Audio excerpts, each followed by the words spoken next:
بسم اللہ الرحمن الرحیم۔ السلام علیکم ورحمۃ اللہ وبرکاتہ۔ ناظرین کرام، انبیاء کرام علیہم السلام کے اسلامی تاریخی واقعات کو لے کر آپ کی خدمت میں ہم حاضر ہیں۔ اس سے قبل حضرت آدم علیہ السلام، حضرت نوح علیہ السلام، حضرت ہود اور حضرت صالح علیہم السلام کے واقعات آپ کی خدمت میں پیش کیے جا چکے ہیں۔ آج کے ویڈیو میں ہم حضرت لوط علیہ السلام اور ان کی قوم پر عذاب کا جو واقعہ ہے اس کی تفصیلات آپ کے سامنے رکھیں گے۔ اس ویڈیو کے آغاز سے قبل میری آپ سے درخواست یہ ہے کہ اگر آپ ہمارے چینل پر پہلی بار آئے ہیں تو ہم آپ کو خوش آمدید بھی کہتے ہیں اور ساتھ ہی درخواست کرتے ہیں کہ آپ ہمارے چینل کو سبسکرائب کر لیجئے تاکہ اس طرح کی دیگر تاریخی، اسلامی اور معلومات سے بھرپور ویڈیوز آپ تک مسلسل پہنچتی رہیں۔ حسین ترین وادی، بدترین سزا۔ شہر سدوم کے ایک حسین و دلکش صبح ہے۔ حسب معمول نسیم سحر کے معطر پرکیف جھونکے چار سو پھیلے ہوئے ہیں۔ قدرتی حسن سے مالا مال، سرسبز و شاداب پہاڑیوں کے بیچ اس حسین و جمیل مہکتی وادی اور اس میں گنگناتی، بل کھاتی شفاف نیلے پانی کی آبشاریں، گہری جھیلیں، اناج کے خوشوں کے سبز چارے سے ڈھکے میدان، انواع و اقسام کے پھلوں سے لدے باغات، گھنے جنگلات کے درختوں کے پتوں کی سرسراہٹ، شاخوں پر چہکتے پھرتے اپنے رب کی تسبیح پڑھتے رنگ برنگ پرند، اور آسمان پر تیرتے سفید و بھورے بادلوں کی اوٹ سے جھانکتی سنہری روح پہلی کرنیں ان مکینوں کی منتظر ہیں کہ جو اس سعادت عظمی سے محروم اپنے آشیانہ استراحت میں گہری نیند خواب خرگوش کے مزے لے رہے ہیں۔ خلاف توقع آج جنگلی مرغے زرعی کی خوشکن بانگ بھی خوف و اداسی کی جھلک ہوتی ہے۔ ابھی مشرق سے ابھرتے ہوئے سورج کی چمکدار کرنیں شہر کو مکمل طور پر اپنی لپیٹ میں لے بھی نہ پائیں کہ اچانک خوبصورت ماحول میں وحشتناک خاموشی چھا گئی۔ پرندوں نے چہچہانا بند کر دیا، درختوں کی سرسراہٹ، آبشاروں، جھرنوں کی گنگناتی آوازیں رک گئی۔ باد صبا روٹھ کر واپس ہو گئی۔ ہیبتناک خاموشی میں کتوں کے رونے کی آوازیں اور پرندوں کا خاموش ہو جانا کسی آنے والی بڑی آفت کا پیش خیمہ لگ رہا ہے۔ وادی پر گھٹاٹوپ اندھیرے میں موت کا سا سناٹا چھا گیا۔ شہر کے باسی ابھی پوری طور پر بیدار بھی نہ ہونے پائے تھے کہ اچانک کے خوفناک جھٹکے نے لمحوں میں سب کچھ ختم کر ڈالا۔ اللہ کے حکم سے روح الامین حضرت جبریل امین علیہ السلام نے اپنے ایک پر کی نوک سے پورے شہر کو اٹھا کر آسمان پر پہنچایا اور پھر الٹ کر واپس زمین پر زور سے پٹک دیا۔ اس طرح دنیا کی حسین و جمیل وادی زمین میں 420 میٹر اندر دھس کر پانی کی تہہ میں غرق ہو گئی۔ یہ 5 خوبصورت شہروں کی ایک ایسی بستی تھی جس کا کوئی ایک فرد بھی زندہ نہ بچا، لیکن اللہ نے اس عظیم شہر کے کھنڈرات کو مستقبل کے لیے عبرت کا سامان بنا کر محفوظ کر لیا۔ جیسا کہ قرآن عظیم الشان میں ارشاد باری تعالیٰ ہے، اور ہم نے سمجھنے والوں کے لیے اس بستی میں ایک کھلی نشانی چھوڑی ہے۔ سدوم شہر کہاں واقع تھا؟ سدوم شہر جو اب بحر لوط یا بحر مردار کہلاتا ہے، اس کے مغرب میں اسرائیل اور مشرق میں اردن واقع ہے۔ یہ علاقہ سطح سمندر سے 420 میٹر یعنی 1378 فٹ نیچے ایک گہری جھیل کی شکل میں ہے، جس کی لمبائی 67 کلومیٹر اور چوڑائی 18 کلومیٹر ہے۔ اس کے خاص حصے میں پانی حد سے زیادہ نمکین ہے، جس میں کوئی جاندار زندہ نہیں رہ سکتا، اس لیے اسے بحر مردار کہا جاتا ہے۔ یہی شہر سدوم تھا۔ یہ علاقہ 5 اچھے اور بڑے شہروں پر مشتمل تھا، جن کے نام سدوم، امورا، ادمہ، سبویم اور بالے یا سوغر تھے۔ سدوم ان شہروں کا دارالحکومت اور مرکز سمجھا جاتا تھا۔ حضرت لوط علیہ السلام کا قیام اسی سرزمین پر تھا۔ حضرت لوط علیہ السلام کی سدوم کی طرف ہجرت کا واقعہ۔ حضرت لوط علیہ السلام کے والد کا نام ہاران تھا اور یہ حضرت ابراہیم علیہ السلام کے بھتیجے تھے۔ ان کے بچپن حضرت ابراہیم علیہ السلام کے زیر سایہ گزرا۔ حضرت لوط علیہ السلام اور حضرت سارہ علیہ السلام ملت ابراہیمی کے پہلے مسلم اور سابقون الاولون میں سے تھے۔ یہ حضرت ابراہیم علیہ السلام کی ہجرتوں میں ہمیشہ ان کے ساتھ ساتھ رہے۔ تورات میں ہے کہ مصر میں قیام کے دوران ان کے اور حضرت ابراہیم علیہ السلام کے پاس دیگر ساز و سامان کے علاوہ مویشیوں کے بڑے بڑے ریوڑ بھی تھے۔ دونوں کے چرواہوں اور محافظوں کے درمیان عموماً کش و کش رہتی، چنانچہ باہمی رضامندی سے دونوں نے یہ فیصلہ کیا کہ حضرت لوط علیہ السلام مصر سے ہجرت کر کے مشرقی اردن کے علاقے سدوم اور عمورہ چلے جائیں اور وہاں دین حنیف کی تبلیغ کریں، اور حضرت ابراہیم علیہ السلام واپس بیت المقدس چلے جائیں۔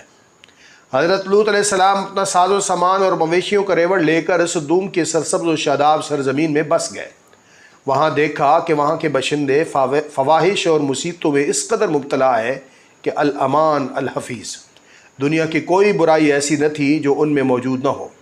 دیگر بدترین عیوب و فواحش کے علاوہ یہ قوم ایک نہایت غلیظ عمل کی موجد بھی تھی، جسے آج کی جدید دنیا ہم جنس پرستی کے نام سے جانتی ہے۔ یہی وہ بدبخت قوم ہے جس نے یہ ناپاک فعل ایجاد کیا تھا۔ زیادہ خباثت اور بے شرمی کی بات یہ تھی کہ یہ لوگ علل اعلان فخر و مباحات کے ساتھ یہ بدکاری کرتے تھے۔ حضرت جبرائیل علیہ السلام نے پورے شہر کو آسمان تک اٹھا کر زمین پر پٹک دیا، شہر بدر کرنے کی دھمکی۔ اللہ تعالیٰ نے حضرت لوط علیہ السلام کو نبوت سے سرفراز فرما کر اس قوم کی اصلاح پر مامور فرمایا تھا۔ قرآن کریم میں ارشاد ہے، ترجمہ: اور لوط کو یاد کرو جب انہوں نے اپنی قوم سے کہا کہ تم بے حیائی کے کام کیوں کرتے ہو؟ کیا تم عورتوں کو چھوڑ کر مردوں کی طرف مائل ہوتے ہو؟ حقیقت یہ ہے کہ تم احمق لوگ ہو۔ حضرت لوط علیہ السلام اپنی قوم کی عادات بد کی وجہ سے بڑے پریشان رہتے اور دن رات انہیں واعظ و نصیحت فرماتے رہتے، لیکن قوم پر ان کا کوئی اثر نہ ہوتا۔ وہ ڈٹائی اور بے شرمی کے ساتھ فخر یا بدعات میں مشغول رہتے۔ حضرت لوط علیہ السلام کا نہ صرف مذاق اڑاتے بلکہ ان کے ساتھ بہت سخت رویہ رکھتے۔ ارشاد باری تعالیٰ ہے، اور قوم لوط نے بھی پیغمبروں کو جھٹلایا۔ جب ان سے لوط نے کہا تم کیوں نہیں ڈرتے، میں تو تمہارا امانت دار پیغمبر ہوں، تو اللہ سے ڈرو اور میرا کہنا مانو، اور میں تم سے اس کام کا بدلہ نہیں مانگتا، میرا بدلہ اللہ رب العالمین کے ذمے ہے۔ کیا تم تمام عالم میں سے صرف لڑکوں پر مائل ہوتے ہو اور تمہارے پروردگار نے تمہارے لیے بیویاں پیدا کی ہیں اور ان کو چھوڑ دیتے ہو؟ حقیقت یہ ہے کہ تم حد سے نکل جانے والے ہو۔ قوم کو حضرت لوط علیہ السلام کا واعظ و نصیحت بہت برا محسوس ہوتا، چنانچہ انہوں نے نہایت سختی سے کہا، اے لوط، اگر تم باز نہ آئے تو ہم تمہیں شہر بدر کر دیں گے۔ قوم کی جانب سے عذاب الہی کا مطالبہ۔ حضرت لوط علیہ السلام لطافت و نرمی کے ساتھ واعظ و نصیحت کرتے رہے، قوم کی خباثت، بے حیائی، بدکاری، فسق و فجور پر ملامت کرتے ہوئے انہیں شرافت و پاکیزگی و طہارت کی زندگی کی رغبت دلاتے رہے، مگر ان کی آنکھوں پر بے حیائی کا پردہ پڑ چکا تھا۔ تمسخرانہ انداز میں گویا ہوئے، لوط اور اس کے خاندان کو اپنے شہر سے نکال دو، یہ بے شک بہت ہی پاک ہے، یعنی یہ بڑا پاک باز بننے کا دعویٰ کرتا ہے۔ حضرت لوط علیہ السلام نے دین ابراہیمی کی تبلیغ کا سلسلہ جاری رکھتے ہوئے بڑی محفل میں انہیں غیرت دلائی۔ اے قوم کے لوگوں، کیا تم ہی وہ نہیں ہو کہ تم مردوں سے بدعملی کرتے ہو اور لوگوں کی راہ روکتے ہو اور اپنی مجلسوں سے ناپسندیدہ کام کرتے ہو؟ ان کی قوم کے لوگ جواب میں بولے، اے لوط، اگر تم سچے ہو تو تم پر عذاب لے آؤ۔ اے لوط، اگر تم سچے ہو تو تم ہم پر عذاب لے آؤ۔ اس مطالبے کے بعد حضرت لوط علیہ السلام کو یقین ہو گیا کہ اب یہ راہ راست پر آنے والے نہیں، چنانچہ بے بسی کے عالم میں رب ذوالجلال کے حضور دعا کے لیے ہاتھ پھیلا دیے، اے میرے پروردگار، ان مفسد لوگوں کے مقابلے میں میری مدد فرما۔ انسانی شکل میں فرشتوں کی آمد۔ اللہ تعالیٰ نے اپنے نبی کی دعا قبول فرمائی اور اپنے خاص فرشتے دنیا کی جانب روانہ کیے۔ علامہ عماد الدین ابن کثیر رحمہ اللہ تعالیٰ مفسرین کے حوالے سے فرماتے ہیں کہ یہ فرشتے حضرت جبریل، حضرت میکائیل اور حضرت اسرافیل علیہ السلام تھے، جو انسانی شکل میں دنیا میں آئے تھے۔ وہ سب سے پہلے حضرت ابراہیم علیہ السلام سے ملے اور انہیں اپنے بیٹے کی پیدائش کی خوشخبری سنائی۔ اللہ تعالیٰ نے سورہ زاریات میں اس ملاقات کی تفصیل بیان فرمائی ہے۔ فرشتے حضرت ابراہیم سے ملاقات کے بعد حضرت لوط علیہ السلام کی بستی پہنچے تو دوپہر کا وقت تھا۔ سدوم شہر کے دروازے پر ان کی ملاقات حضرت لوط علیہ السلام کی صاحبزادی سے ہو گئی، جو وہاں پانی بھرنے پہنچی تھی۔ فرشتوں نے لڑکی سے پوچھا، ہم یہاں کہیں ٹھہر سکتے ہیں؟ لڑکی نے جواب دیا کہ آپ اس جگہ رک کے رہیں، میں واپس آ کر بتاتی ہوں۔ در حقیقت لڑکی کو اس بات کا ڈر ہوا کہ اگر یہ قوم کے ہاتھ لگ گئے تو قوم ان کے ساتھ لازماً برا سلوک کرے گی، کیونکہ تینوں فرشتے خوبصورت نوعمر لڑکوں کے روپ میں تھے۔ لڑکی نے گھر پہنچ کر والد کو صورتحال سے آگاہ کیا۔ حضرت لوط علیہ السلام فوری طور پر ان کے پاس پہنچے، اور جب انہوں نے اپنے سامنے حسین و جمیل نوعمر لڑکوں کو دیکھا، سخت پریشانی اور گھبراہٹ میں مبتلا ہو گئے۔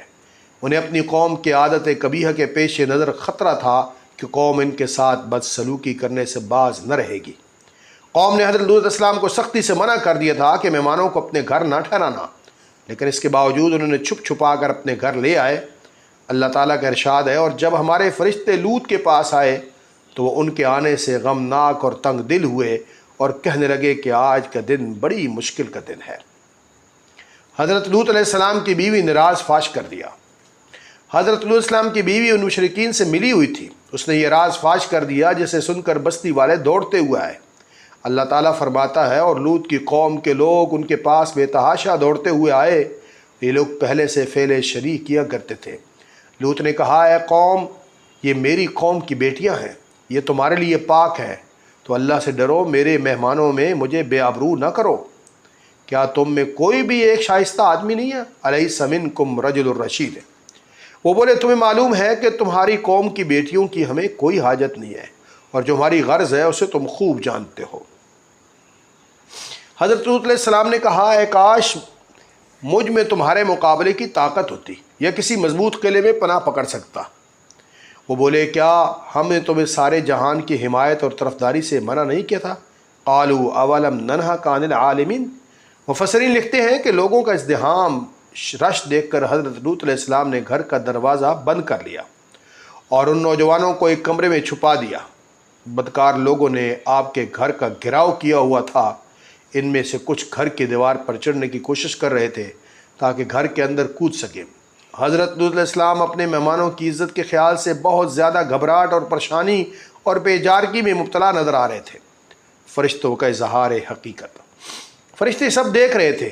جب انہوں نے ایک طرف حضرت لوط علیہ السلام کی بے بسی اور پریشانی دیکھی اور دوسری طرف نشے میں بدمست لوگ دیوانہ وار گھر کے اندر گھسنے کے لیے بے تاب و بے قرار نظر آئے، تو فرشتوں نے حقیقت سے پردہ اٹھاتے ہوئے حضرت لوط علیہ السلام کو مخاطب کیا، اے لوط، ہم آپ کے رب کے بھیجے ہوئے فرشتے ہیں، یہ لوگ ہرگز آپ تک نہیں پہنچ سکیں گے۔ کچھ رات باقی رہے تو اپنے گھر والوں کو لے کر چل دو، اور تم میں سے کوئی شخص پیچھے مڑ کر نہ دیکھے مگر سوائے تمہاری بیوی کے، کہ جو آفت اس قوم پر پڑے گی وہی اس بیوی پر بھی پڑے گی۔ عذاب کے وعدے کا وقت صبح کا ہے، جو زیادہ دور نہیں ہے۔ حضرت لوط علیہ السلام حقیقت حال جان کر مطمئن ہو گئے اور اپنے اہل خانہ کے ساتھ رات ہی کو نکل کھڑے ہوئے۔ بیوی بھی ان کے ساتھ تھی، لیکن کچھ دور جا کر وہ واپس اپنی قوم کی طرف پلٹ گئی اور قوم کے ساتھ عذاب الہی کا شکار ہوئی۔ حضرت لوط علیہ السلام کے خاندان میں سے صرف 2 بیٹیاں تھیں اور کوئی مرد نہ تھا، چنانچہ وہ دونوں بچیوں کو لے کر سوغر نامی بستی چلے گئے۔ اللہ تعالیٰ نے ان کو بچا لیا اور ان کی ساری قوم کو تباہ و برباد کر دیا۔ عذاب الہی کی ابتدا۔ ارشاد باری تعالیٰ ہے، انہوں نے لوط سے ان کے مہمانوں کو لینا چاہا تو ہم نے ان کی آنکھیں اندھی کر دی۔ یہ قوم لوط پر آنے والے عذاب کی شروعات تھی۔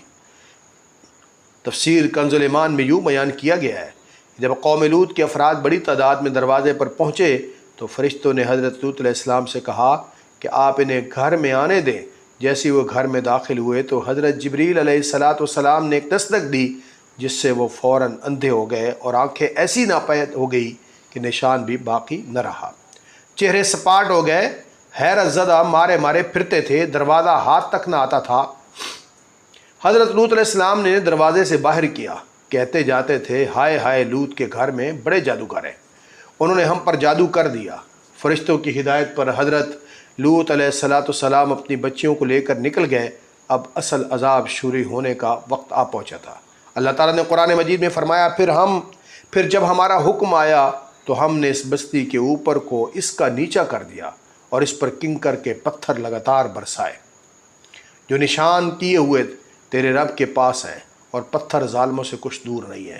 حضرت جبریل علیہ السلام نے قوم لوط کے شہر جسے خطہ زمین پر تھے اس کے نیچے اپنا بازو ڈالا اور ان 5 شہروں کو، جن میں سب سے بڑا صدوم تھا، ان میں 4 لاکھ نفوس بستے تھے، اتنا اونچا اٹھایا کہ وہاں کے کتوں اور مرغوں کی آوازیں آسمان پر پہنچنے لگی، اور اس ایستگی سے اٹھایا کہ نہ تو کسی کا برتن کا پانی گرا اور نہ کوئی سونے والا بیدار ہو سکا۔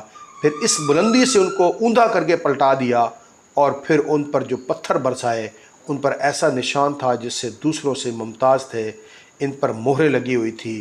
یوں دنیا کی ایک ترقی یافتہ قوم اللہ کے نبی کی دشمنی اور ہم جنس پرستی جیسی بیماری کی وجہ سے ایک تباہ کن عذاب کا شکار ہوئی، اور بحر مردار وہی مقام ہے جو ایک وقت میں سدوم اور دنیا کا آباد شہر کہلاتا تھا۔